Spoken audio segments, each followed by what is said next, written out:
dumating na yung in-order kong stand sa akong cellphone. Dali, Genesis!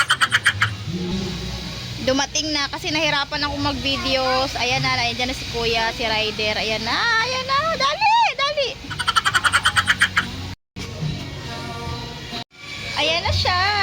Niabot na ang akong stand sa ako. Kaya, ayan na, dumating na yung aking stand. Pag nagbablog ako, hindi na ako mahirapan. Dumating na nga yung pinakihintay ko, stand siya ng phone ko. At least pag nag-vlog ako, hindi na ako mahihirapan kasi hawak-hawak ko lang sa kamay yung cellphone ko pag nag-vlog ako.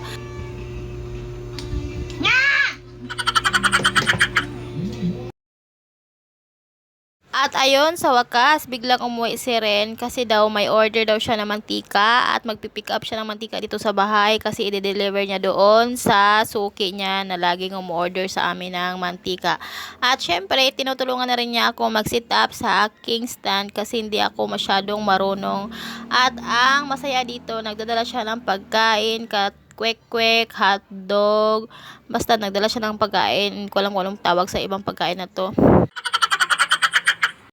Habang inaayos ni Ren at sinisit up yung aking stand sa phone, ay kami ay nag-i-enjoy na rin kami sa pagkain na bit-bit niya.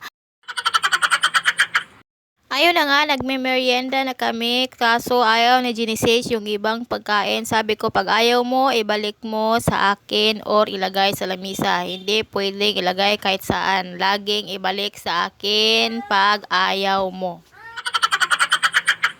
Yun na nga, habang nagsiset up siya ng aking stand, ay kumakain na rin siya kasi nagmamadali pala siya. Sabi ko, ay ako na lang yan. Sabi niya, ay ako na lang nito kasi ako lang naman din nito magsiset up pag hindi mo kaya. O, diba? Sa wakas, natapos na rin niya ang setup sa aking stand sa phone ko. At syempre, habang kumakain siya, ay minamarites ko na din siya. At pag nagmarites ako sa kanya, hindi ko alam kung pinakikinggan lang niya ako o nakikinig lang ba siya.